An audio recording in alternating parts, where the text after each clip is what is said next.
bitches? It's the MisanthropikOne, aka Seventh Sovereign.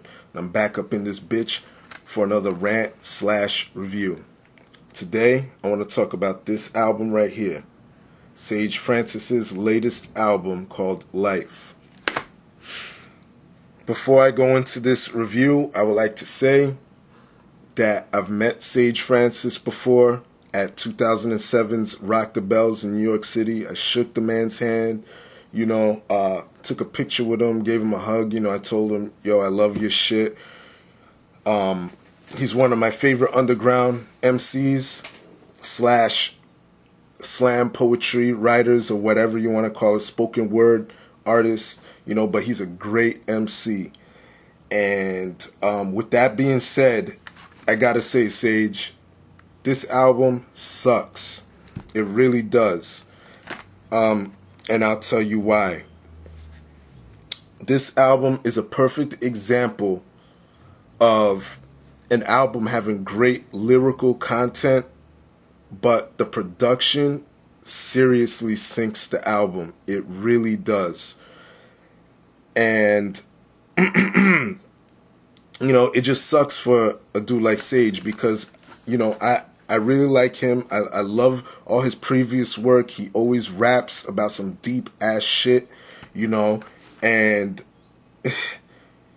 Sage Francis, for those that don't know about him, he always raps over abstract beats. He's an underground artist, obviously, so he don't rap over a lot of commercialized shit, He raps over abstract beats that come out of left field, which are fucking great. One of my favorite tracks by Sage Francis is called The Buzzkill, and that's the first track off of one of his previous albums called A Healthy Distrust. And that song, The Buzzkill, is the first track on A Healthy Distrust, and it's a perfect example of how a beat and the lyrics could just pull you into an album and make you sit there like it's someone grabbing you, sitting you down and saying, shut the fuck up and listen to this. That's what I got when I listened to A Healthy Distrust and even Personal Journals and the one that was before this one. What was that called? Oh, Human the Death Dance. But this album,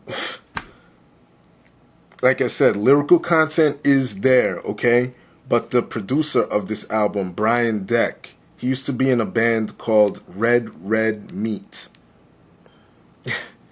And really, the music on here, the instrumentals on here, I know everybody's trying to do the whole live instrument thing, and for real, guys, if you're an MC, unless you're like the Roots or someone like that, 2 turntables and a microphone, man, keep it traditional.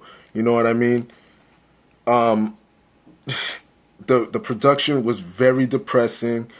Another example of an MC trying to rock out. Everybody wants to fucking rock out. You've seen my rants on this shit, my previous rants. I can't stand it. Only a select few can get away with that. Sage, hopefully your album after this, you go back to just rapping over beats. What can I say? This album, I'm going to rate it like a 4 out of 10 because the lyrical content, like I said, you could read the lyrics in the insert if you want. He has great storytelling rhymes in there. But again, some of these songs he's just rocking out on. Some of the songs are just downright depressing. Like, the music just brings you down. Like, nothing is grabbing you and saying, listen, I want you to listen. I have something I have to say. So, yeah, 4 out of 10, Sage.